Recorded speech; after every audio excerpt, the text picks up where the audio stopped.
I'm Dan Kurtz-Phelan, and this is the Foreign Affairs Interview. He really has to look like he's got some success, some major success, for all of this mayhem and carnage and horror that he has inflicted on Ukraine, and also then the huge setbacks that has inflicted on Russia as a result of his decision to invade. Fiona Hill became a household name during the first impeachment trial of Donald Trump. She had served as the senior director for Russia on the National Security Council and warned that politically driven falsehoods were advancing Russian interests. Long before that moment, she had spent as much time as anyone in the West thinking about Vladimir Putin and what drives him. Her most recent essay in Foreign Affairs, titled The World Putin Wants, co-authored with Angela Stent, explores exactly that question. Now, the Russian military is losing ground in Ukraine, and Putin is increasingly boxed in. Fiona can help us understand what might be going on inside the Kremlin and what Putin might do next. Fiona Hill, thanks so much for joining us. Thanks, Dan. Great to be with you. I want to start with some of what's happening in Ukraine today and some of what Putin's announced. We're recording this on Tuesday, and some of this may change by the time listeners are hearing this. But, you've been watching Putin and studying his moves as closely and longer than almost anyone else in the U.S. foreign policy community. And you wrote in your recent Foreign Affairs piece that Putin constantly adapts his tactics both to mitigate Western responses and in response to changes in the state of play on the battlefield. What we've seen today are announcements about potential annexation of territory, both in eastern Ukraine and southern Ukraine. We've seen some moves to reinforce mobilization on the Russian side. What do you make of these moves, and what do you think it suggests about Putin's motives right now? Well, I think it's just as you said, Dan, as you laid it out in the question, that this is classic Vladimir Putin adaptation to realities on the ground. So now what we're seeing in real time as we're speaking is a scramble, because not only have the Ukrainians rolled back Russia in the Donbass region and around Kharkiv and are kind of pressing forward, but they've also made some inroads simultaneously in the region of Kherson.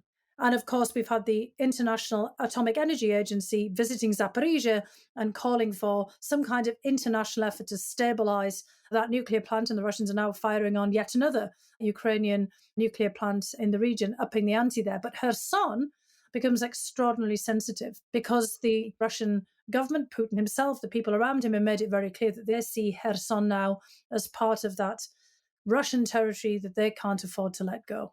And of course, it's still Ukrainian territory. And the announcement that we've just had as we're speaking now of the prospect of referenda right now in Donetsk, Luhansk, and Kherson and Zaporizhzhia, and there may be more in the next couple of days by the time that listeners are listening to this, shows that Putin is just trying to change the whole prospect on the battlefield. He's also already going to announce very quickly that these are part of Russia. This was, of course, the strategy that was undertaken in Crimea, but with a longer lead time. You had the announcement of referenda. You actually had some semblance of a referendum taking place there that nobody, of course, recognized. And then you had the larger announcements of annexation. But Putin is obviously accelerating all of this because he's adapting an approach that he did before to what he sees as the exigencies of the situation. In fact, that he doesn't control the battlefield as he did previously.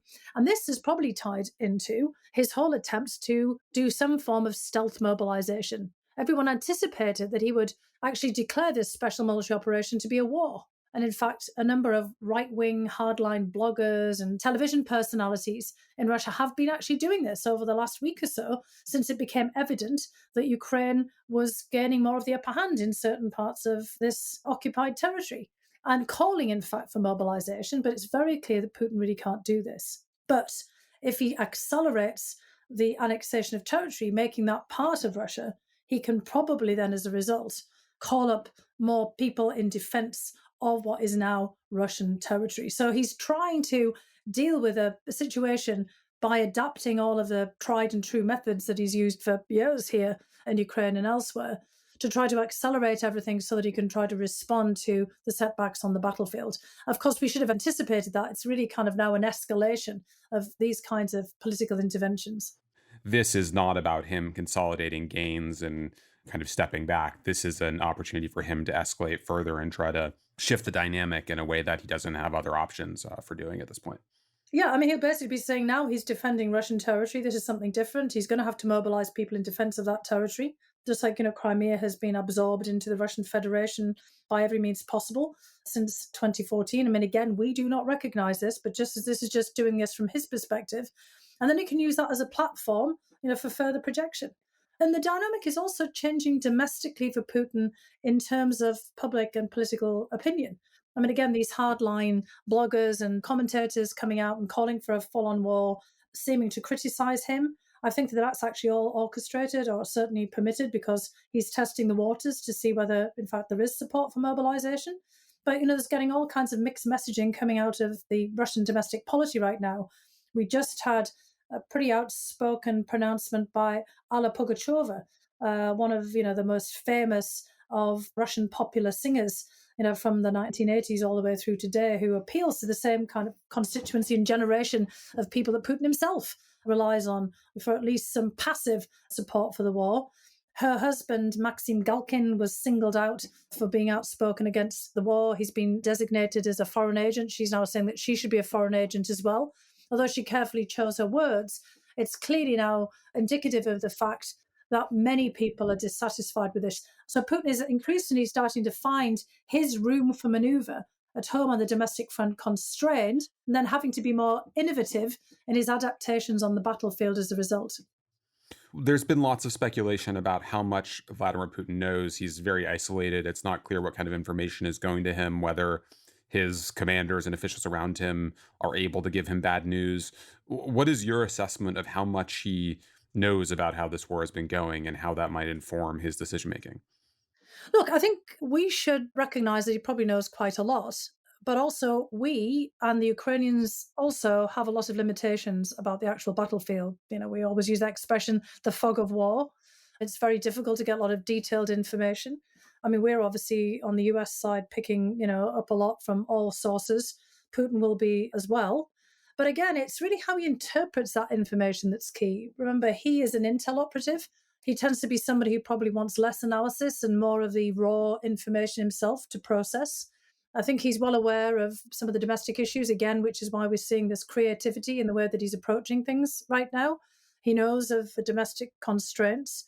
But of course, he made right from the very beginning a huge strategic blunder because he relied on, again, the information that he had about the top of Ukrainian politics. It's pretty clear that, as has already been, I think, well publicized, that Putin made this decision to invade Ukraine on the understanding, his assumption and his assessment, that Zelensky would flee and that the whole Ukrainian government would crumble, both at the central and then the local and regional levels, and that he had bought off enough corrupt oligarchs or corrupt politicians to basically transform the Ukrainian government into some kind of puppet government. Well, of course, that didn't work out because he hadn't factored in the Ukrainian people and their response to things.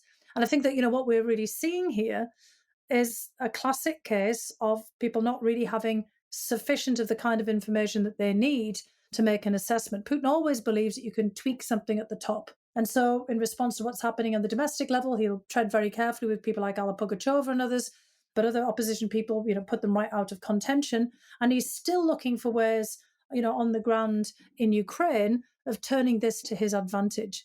And there's all kinds of different ways that he can do this. It's also not just a question of how he commits himself to the battlefield in Ukraine or to basically declaring territory Russia's and therefore off limits, and then heightens the intensity of the conflict with Ukraine and therefore with the West, but how he can exploit other tensions that are emerging.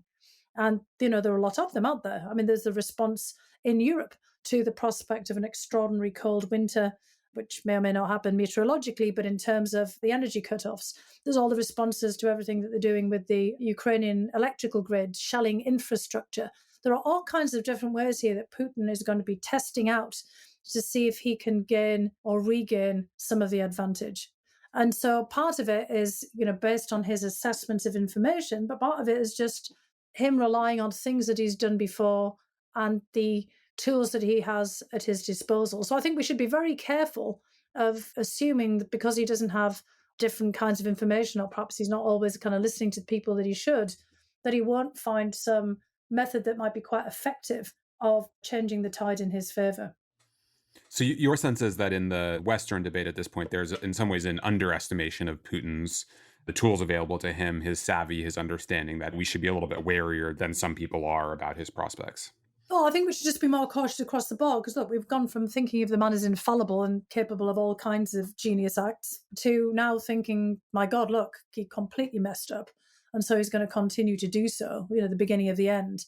Well, look, Putin, again, as an operative, somebody who's a contingency planner, will, as I said, be looking for other ways in which he may be able to have an impact.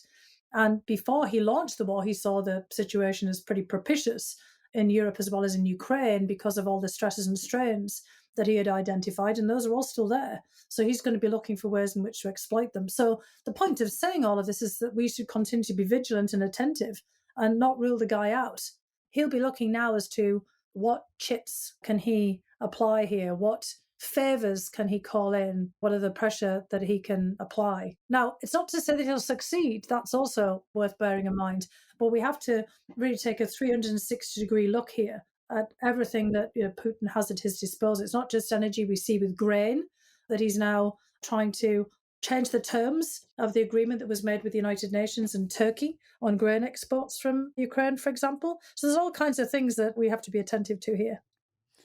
When you talk about tools that Putin has to change the dynamic on the battlefield, I think most people's minds go straight to nuclear or chemical weapons. Do you worry about him escalating through use of a tactical nuke or, some kind of other WMD? What kind of scares you on that front? And do you share the fear that he grows more dangerous as things go worse for him on the battlefield? Well, first of all, I don't think we should be scared about this and, filled with fear at the prospect. We had to deal with this throughout the whole Soviet period because the Soviet Union had the use of tactical military weapons, nuclear weapons within their military doctrine. So we've already been there. And there are different dimensions of this. Putin obviously could do something for demonstration effect. There's been discussion already about what he might do, and you can be sure that the US government and others pressing the point about being very careful about what he does here behind the scenes. Because, we had a doctrine about this as well during the Soviet period, and we've also been discussing our own nuclear posture, and we still have contacts behind the scenes. And Russia is not the only country in the world with tactical nuclear weapons, there's also China. We've seen recently President Xi expressing some concerns. President Modi of India, that might be one of the motivations for him speaking out quite publicly in the last week at the Shanghai Cooperation Organization about this being a time for peace, not war, for example. So remember, there are other nuclear powers and nuclear players here who are paying close attention as well, not just the United States or our European and NATO allies. So again, there's a possibility of a demonstration of the explosion of a tactical nuclear weapon, but he would have crossed a pretty serious threshold where others would react as well. There is also the possibility of making some sort of demonstration effect with nuclear submarines coming close to the territory of a NATO member, like the Kola Peninsula in Norway, for example. The test of a nuclear weapon in Novaya Zemlya, the testing site up in the Arctic, again, not too far away from Norway, which would, be of great concern, not just to us, but to others of our European and NATO allies as well. And then we've got to think about the fact he's already rhetorically deployed nuclear weapons by the fact that he's done all this saber rattling. And then he's also targeting civilian nuclear power to give everyone the full spectrum of concerns about nuclear fissile material. That's playing obviously into the energy debates in Europe as well. But he's already seeing what he can do to manipulate this. And so I think the important part is for us to continue to push back, for the United States to make it very clear that this is impermissible and for other countries to do that as well. There's a lot I want to pursue there, but let's start with the Russia-China relationship. I think we've all kind of watched with fascination trying to understand what exactly is going on between Xi Jinping and Putin and what, these kind of statements and press conferences and on the sidelines of meetings actually mean. What is your sense of that relationship and the extent to which Xi is willing to kind of continue supporting Putin here or restrain him? Is there any kind of opportunity for American diplomacy here that would put some check on Putin's actions? Well, there's always an opportunity for diplomacy if we do it carefully and focus on issues where, the Chinese have mutual interests, and nuclear issues is one of those, as well as food security, because we have to remember that China itself has difficulties with its own agricultural production, and then also the downturn in their own economic growth because of their zero COVID policy and all the other disruptions that, others have experienced. So things are not actually perfect for, China either. And if we were careful in the way that we interact with them, there may be room to keep encouraging China to exert some, let's just say, restraining pressure on Russia on issues like this, for example, on contemplating the use of a tactical nuclear weapon or something else in that sphere. But I think in terms of the Chinese reaction, we also have to be somewhat cautious about. I doubt greatly that Xi and the Chinese establishment are really completely changing their mind about Russia. It's obviously very useful for them to have Russia as a partner. I don't think the partnership is limitless as they announced it was in February before the invasion, but it's certainly extremely useful for China. And Xi, having thrown in his lot with Putin, can't really afford to have Putin to fail, especially not before the party congress, where that would also dint Xi's own reputation. If he looks like he was backing a losing horse and hadn't properly factored in all the things that might go wrong in Russia's invasion of Ukraine, like Putin, he obviously thought this was going to be over very quickly, and that then we'd be dealing with a much different dynamic that would be more propitious for China, not just for Russia here. And of course, that hasn't happened. But I do still think, nonetheless, that it was significant that China was very restrained and somewhat more chilly in their responses than they had been before at the Shanghai Cooperation Organization meeting. Keeping in mind your caution that we shouldn't kind of overcorrect our image of Putin being 10 feet tall to make him 2 feet tall, what is your sense of the kind of state of his power within Russia? Is there meaningful opposition? Is there, any chance that he would lose power in the near term if, say, that there were a kind of resounding military defeat in Ukraine? Would that threaten his hold on power, or is it just too hard to say anything from the outside? No, I do think that this is certainly diminishing his power. It diminishes his luster, the strongman image, and that in itself is significant. Putin in 2024 has to be reaffirmed as the president of Russia, and much of his allure and his grip internally has been based on the fact that he was the most popular political figure. Now, of course, that's because he's eclipsed anybody who could potentially emerge of the opposition, Alexei Navalny being a case in point, sitting in a penal colony. But it's also because there was some genuine support for Putin, active support. And now it seems much more passive because Putin basically made a bargain with the vast majority of people in Russia that, they could have a great life, particularly in places like Moscow and St. Petersburg and the kind of big cities. But, that would come at not paying too much attention to, what else was going on, behind the scenes. But that's also very problematic because of not paying too much attention to what's going on behind the scenes and not being involved and trying to be kind of politically neutral. It means it's very difficult to mobilize people as well. And so the apathy, at least that's what it looks like on the surface, or the passivity or the active avoidance, which might be more true, of what's happening in Ukraine becomes a bit of a nightmare if he has to try to push people into action. And there's a whole generation of people who've grown up outside of the Soviet system who have all kinds of expectations of having a good life. We've seen all of the pictures of life going on as usual in Moscow, very different from if you're right there on the border in Belgorod or in Crimea, for example, where previously people on vacation, now they're really worried about knock-on effects from the war.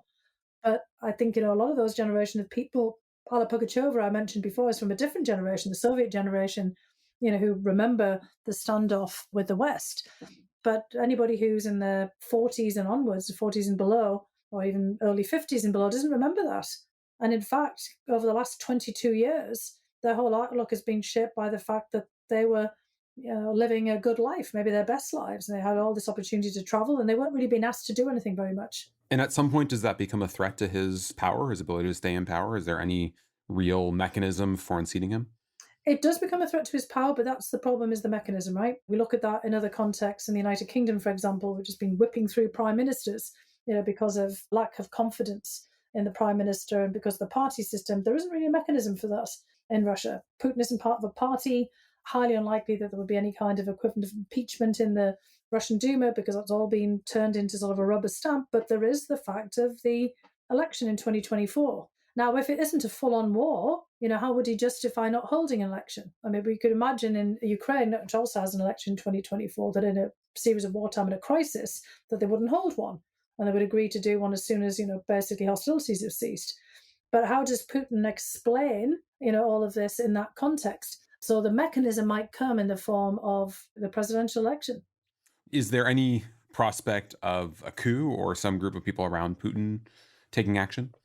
Well, we've seen that before.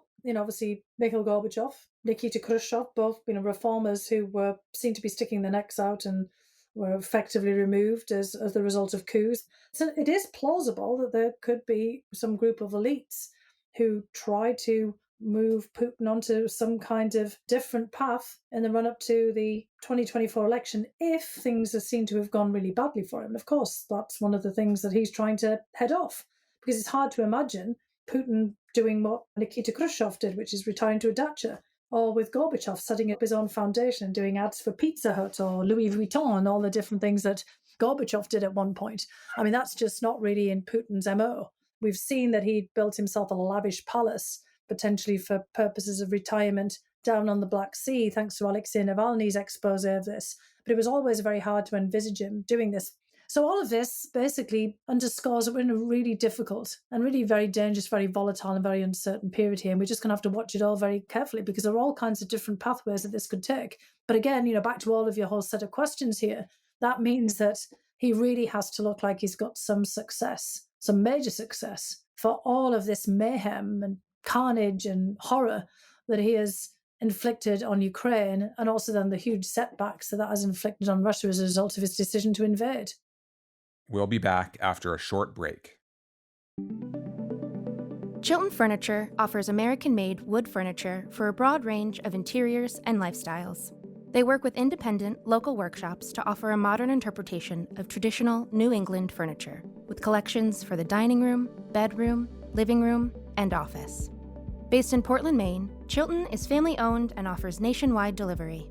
As a Foreign Affairs interview listener, you will receive an exclusive extension to Chilton's annual summer end sale.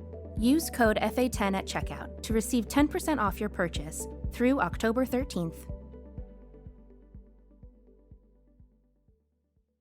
I want to talk a bit about American policy options here, but I want to start by looking back a bit. You've been really centrally involved in U.S. policy toward Russia over the past couple of decades. So you were the national intelligence officer for Russia when George W. Bush took steps toward NATO membership for Ukraine and Georgia. You were senior director for Russia on the National Security Council during the Trump administration, as listeners surely know.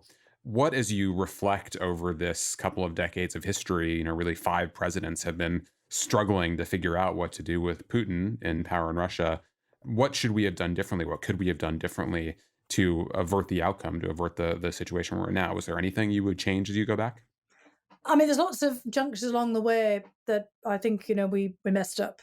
But I think part of the problem that we've had, it's actually rooted in one of the issues that is actually at the heart of the success of America's democracy, that, we have not just changes of government, but we bring in, new people to fresh up our perspectives and to have a different direction in our policy. But at the same time, that becomes a huge source of weakness, because we've just been reflecting on the fact that Vladimir Putin has been in place for 22 years now. I mean, for people like me and others who've been watching him all the time, a lot of what he's doing isn't all that surprising. But we have not configured ourselves as a polity and as within our institutions to track that consistently the whole time. And sometimes some of our smaller allies with their so-called boutique intelligence and other political structures have been much more effective at this. The Estonians never, lost track of this. The Poles didn't. The Swedes and the Finns didn't. Hence why Sweden and Finland are now, joining NATO. The Norwegians have been, all on this all of the time. And although our intelligence communities have actually done a pretty good job, and especially in the run-up to the invasion, of being able to kind of predict what Putin was going to do and to be able to actually say, all right, that he was going to invade, we've also pulled away a lot of that expertise and deflected them or reassigned them to other areas. So I think that, one of the things that would have been very valuable to us was, as we had in the Soviet period, we had a lot of continuity in terms of the attention that was paid to Russia and what was going on there. Now, one would argue that, okay, well, we had all of that back in the Soviet period and people didn't see the Soviet Union about to collapse, because obviously you can't always predict the actual moment and the method and the means in which, something will be pulled apart. But when I was at the National Intelligence Council, I went back at all the reports and the briefings that were produced by the intelligence community in that period. They had actually quite accurately understood and analysed and reported on the brittle nature of the system and all of the problems that might lead it to fall apart. It's just that they hadn't actually understood that Boris Yeltsin would end up being the person who pulled the Soviet Union apart after the sequence of events, because that's always kind of more difficult, obviously, to get a handle on.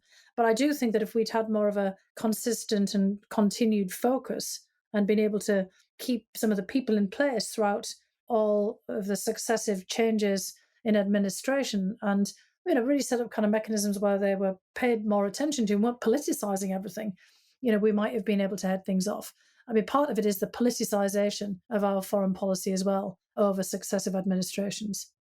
When you look at more recent history, had we had the expertise and had the right understanding of Putin and his motives, were there things we should have done differently kind of post 2014 to better deter Putin from this most recent invasion? I think, part of the problem that we have is that as Americans, but look in other settings as well, we don't look at things through a historic lens. We tend to look at it through ideology, clashes of systems. There was a belief that as soon as you had the collapse of the Soviet Union, the demise of the Communist Party, the disappearance of the socialist system, that you would have a complete transformation of Russia and all the other constituent republics. There was a complete lack of understanding of the history of all of this and the fact that there was a lot of continuity in terms of institutions, cultural perspectives, political outlooks between the Russian Empire and the Soviet Union, and then that then framed a lot of the thinking in the present as well, or at least in the immediate Cold War aftermath. And someone like Putin comes in not with an ideological basis, but this historical perspective, that this is really a problem of dealing with the transformation or the inability to transform an old empire. It's the kind of thing that we see in Britain grappling with its role internationally. We're going to see it even more so with the death of Queen Elizabeth II and that whole debate about what is Britain and what is its future there. The United States, we always fail to see that we are an empire as well. We acquired all kinds of territory, and a lot of the tensions, that emerge in the United States politics come from, the nature of the system that's been built up over hundreds of years and kind of a lot of continuity of, thinking and perspectives and political institutions that, have not been reformed over a long period of time. And that also shapes our outlook on the world.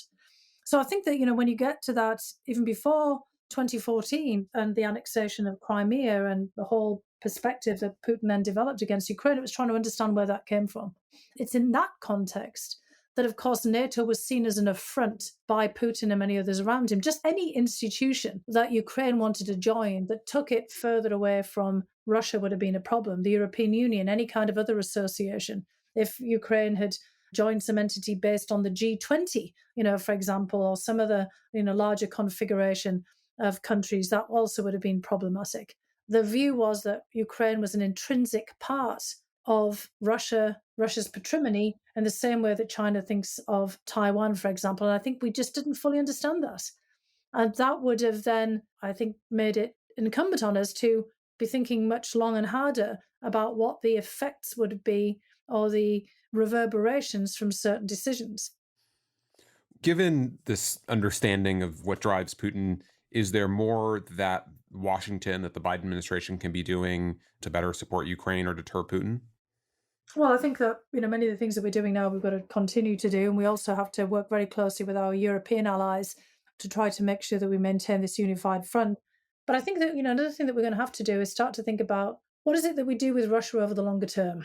Because in the short to medium term, obviously, we've got to make sure that Putin cannot consolidate his grip in Ukraine and doesn't succeed in wiping Ukraine off the map and all the other things that he set out to do there. But over the longer term, we're going to think about how do we engage with Russia moving forward. I mean, we're not right there right now, but we need to be thinking about it. There are all these hundreds of thousands of Russians who've left, who don't want to be part of this. They've left in protest, left because they're being persecuted, who want to be part of a different Russia.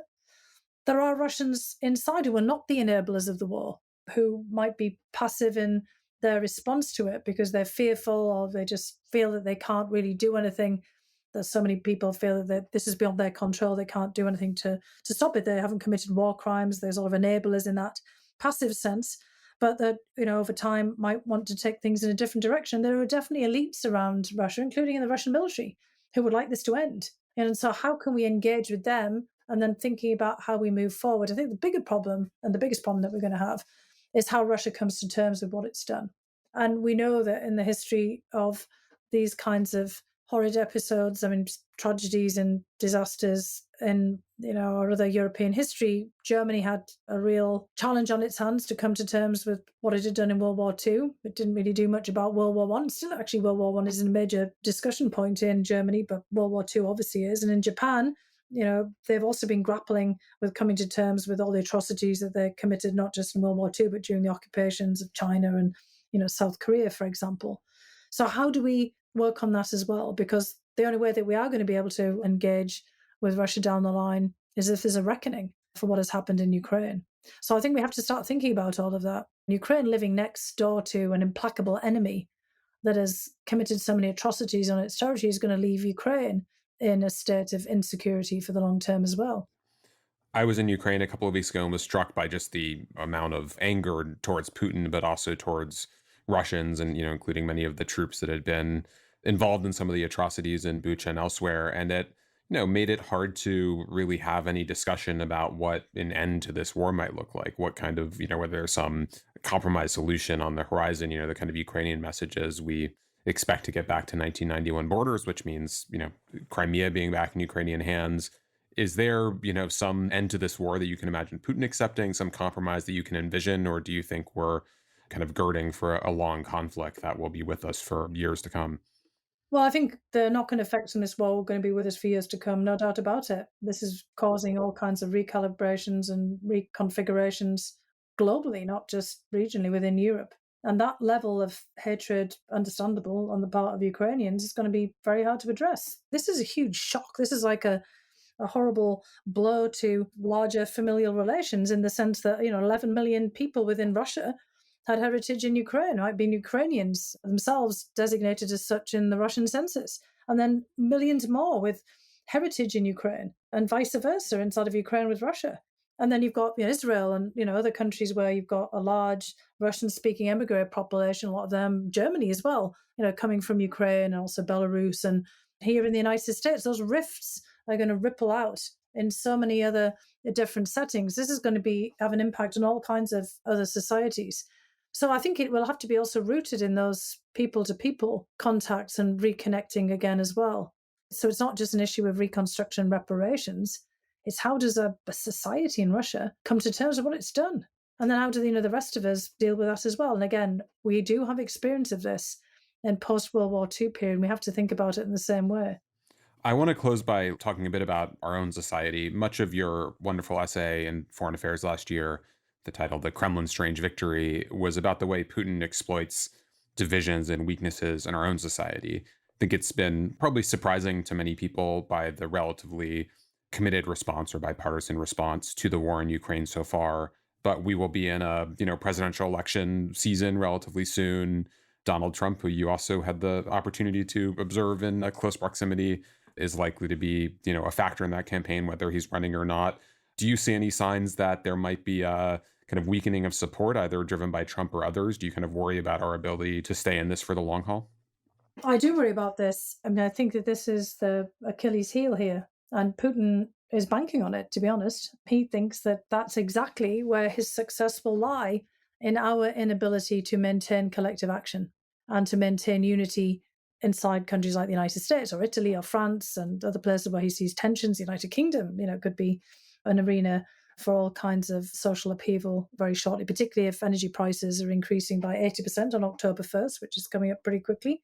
And in the aftermath of the death of the Queen and so many political changes, for example, he feels that we will fall upon ourselves and as a result, not be able to stay on track. And so he's banking on this. So it's then incumbent upon us to address that fact and to be cognizant of it as we conduct our own politics. That, again, any divisions that we have, and the more exacerbated they are, can be exploited by adversaries, be it Vladimir Putin or anyone else. That is a great note to end on. Fiona Hill, thank you so much for joining us. Oh, thanks so much, Dan. Thank you for having me.